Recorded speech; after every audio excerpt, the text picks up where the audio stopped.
Halo, Assalamualaikum, gue Aleh. Gue Rian. Kali ini kita bakal bahas apa nih? Film baru intinya sih, baru rilis Di Apple TV ya. Apple TV. Itu adalah Greyhound ya. Oke, langsung aja kita bahas film Greyhound.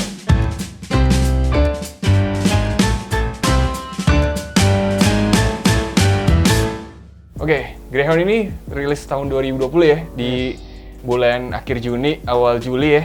Film ini disutradarai oleh Aaron Schneider dan pemeran utamanya banget bisa dibilang. Bapak Cita. Yang lainnya itu pemeran pembantu, ya kan? Bapak Tom Hanks. Pemeran utamanya Tom Hanks. Ya, tapi ada nih pemeran yang bisa dibilang tuh orang kepercayaannya Bapak Tom Hanks ini di sini, yaitu Stephen Graham sebagai Charlie. Kalau di sini Tom Hanks sebagai Kapten Ernest ya. Iya, di kapal Greyhound. Iya, Ernest Prakasa. Lanjut aja, gimana nih ceritanya?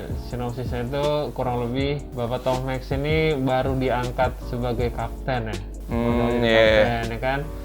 Jadi dia juga baru pertama kali nih berlayar. Di sini menceritakan tentang Perang Dunia Kedua. Latar belakangnya ya. Tahun 1943. Jadi di mana PD2 itu masih berlangsung lah intinya. Nah, di PD ini jadi Amerika ya ini? Iya, Amerika ini mau ngirim logistik ke negara sekutu. Inggris. Liverpool. Iya, ke kota Liverpool tepatnya. Lewat jalur laut, ya kan? Tugasnya Bapak Tom Hanks ini untuk mengawal kapal-kapal logistik dari Amerika yang ingin menuju ke negara sekutu atau negara Liverpool. Iya. Nah, kenapa sih kok harus dikawal gitu? Sebenarnya yang jadi masalah adalah di sini masih Perang Dunia Kedua dan di sini tuh jalurnya tuh jalur angker sih bisa dibilang. Masih ada U-boat. U-boat itu kapal selam angkatan laut Jerman ya. Iya, angkatan Jerman. Dimana pada saat itu tuh U-boat atau kapal selam itu ditakutin banget sama pelaut-pelaut lah intinya kayak gitu. Mematikan banget. Nah, di sini si Tom Hanks ini sebagai kapten, dia tuh bawa 4 kapal. Salah satunya tuh kapal Greyhound namanya. Greyhound ini diketuai sama Tom Hanks. Iya, Kapten Ernest. Iya, Prakasa. Nah, terus sebenarnya perjalanan awal Tom Hanks ini sebagai kapten aman-aman aja karena dia masih dikawal sama pengawalan udara. Iya. Pesawat. Iya.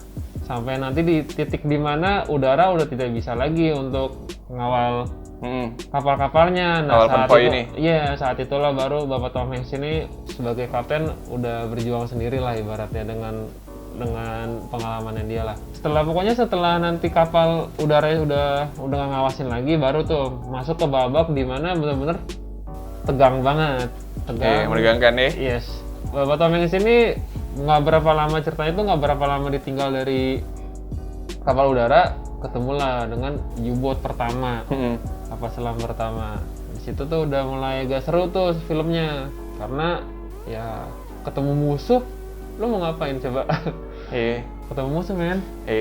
Nah, di situ udah, tapi di situ kalau nggak salah dia masih belum nyerang deh. Iya, langsung seru ya. Pokoknya kan ada operator sonarnya deteksi kalau ada kayak suara U-boat di bawah laut ya. Iya, baling-baling. Awal-awal aja udah seru banget ya.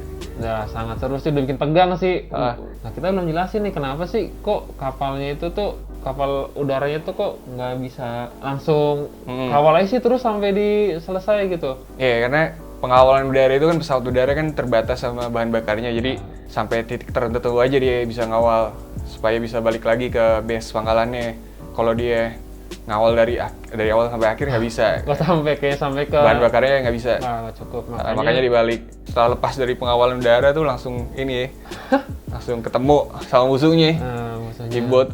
Pokoknya setelah kapal U-boat pertama ketemu kan, terus pokoknya ada adegan ini kan action gitu, nembak-nembak. Iya. Terus akhirnya lanjut ke malam, lebih ini lagi ya, lebih agresif lagi. Betul, karena kalau malam itu kenapa lebih agresif? Karena saat U-boat itu nggak kelihatan. Iya. Kalau malam. Iya kan, di sini kan U-boatnya tuh masih kayak nunggak gitu. Iya. Kayak kan. Kayak nunggak gitu, nyari oksigen. Nyari udara. Pasti dia ada interval khusus sendiri berapa menit gitu. Dia naik ke atas permukaan. Nah, kalau siang hari kan kelihatan tuh. Kelihatan. Kalau malam hari kan nggak kelihatan, makanya sebenarnya U-boat ini lebih seru pas di scene malamnya. Karena lebih agresif lagi. Iya, betul. Ya, lebih keren lah pokoknya kalau malam, lebih tegang.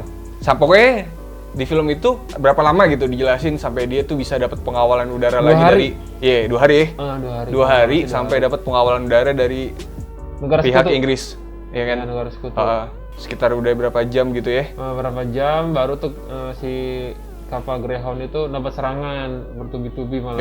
Langsung ya. Bisa dibilang bertubi-tubi dari kapal selam milik Jerman di sini. Satu persatu kapal kayak kapal logistiknya Amerika udah diserang, udah hancur akhirnya. Terus ada juga kapal pengawalan juga kena kan ya satu ya. Sebenarnya jalan ceritanya tuh ya gitu. Ya jalan ceritanya ya pengawalan dari Amerika sampai ke Inggris lewat laut Antartika ya. Iya, laut Antartika. Tapi di sini yang bikin seru adalah kepemimpinan si Kapten Tom Hanks ini. Kapten siapa? Ernest ya namanya. Nah, itu bijak banget sih ya. Bijak banget ya. Iya, dia nggak panik. Nggak panik, bener-bener nggak panik. Mungkin kalau kita ngebahas masalah situasi di situ, bayangin aja lu jadi ininya deh, jadi awaknya aja di situ, nggak perlu jadi kaptennya deh. Jadi awaknya aja itu udah tegangnya dapet, udah gitu.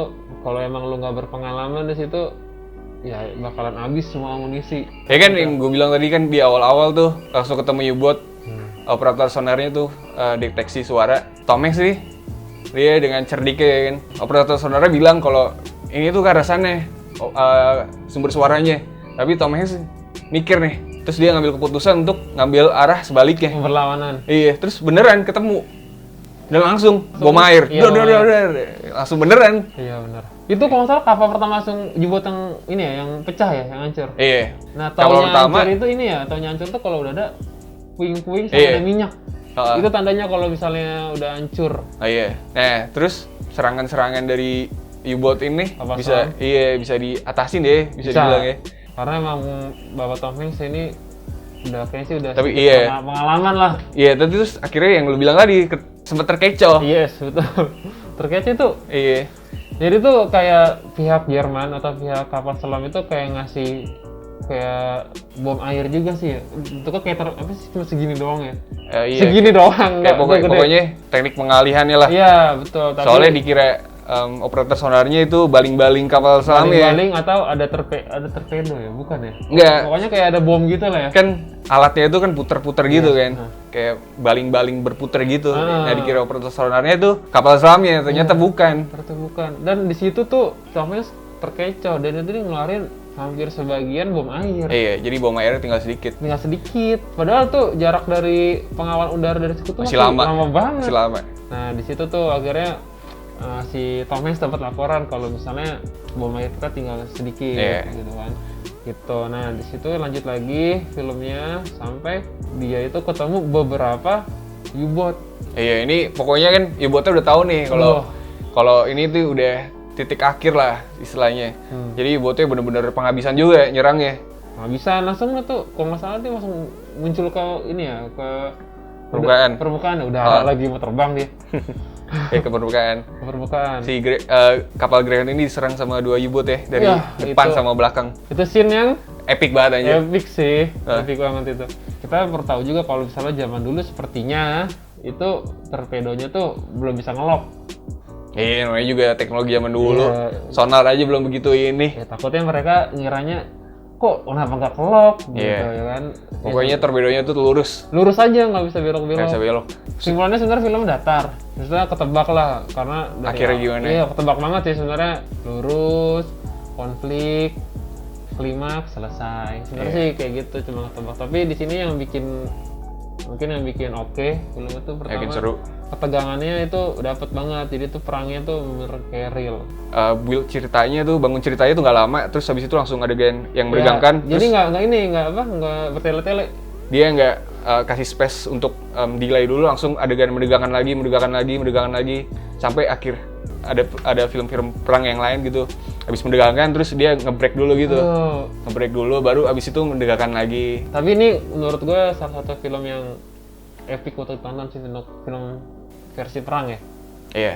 Bergenerasi perang sih. Untuk genre perang. Genre perang sih udah oke banget sih nih. Terus juga ini dapat banget nih kengerian U-boat.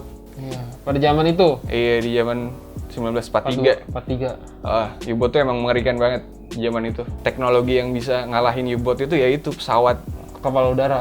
Pesawat udara. Makanya kenapa di sini butuh banget namanya kapal Soalnya udara. teknologi sonarnya juga belum begitu maju. Ya, saat itu. Yang gue baca-baca juga. Jadi awalnya U-boat duluan kan, belum ditemuin sonar. Jadi benar-benar ngeri banget kan. Iya. Waktu itu sonar, pokoknya U-boat dulu keluar tuh teknologinya dipakai sama akhirnya dipakai sama Jerman, terus sonar belum ada. Nah kayaknya tuh di zaman itu sonar tuh baru ada. Makanya belum begitu maju teknologinya. Mengerikan banget ya. Dapat banget filmnya, gambarin kengeriannya U-boat ini. Nah tapi ini kan film perang dan berdasarkan berdasarkan novel. Novelnya juga kayaknya berdasarkan peristiwa benar yang pengawalan itu. Yang terjadi perang dunia kedua itu. Tapi jangan dijadikan patokan untuk lo mengenal sejarah. Iya, betul. Karena ini kan diambil dari sudut pandangnya orang tertentu aja nih. Sebenarnya fiksi lah ibaratnya. Fiksi. Tapi ya kalau untuk dinikmatin oke lah. Oke, segitu aja kali ya.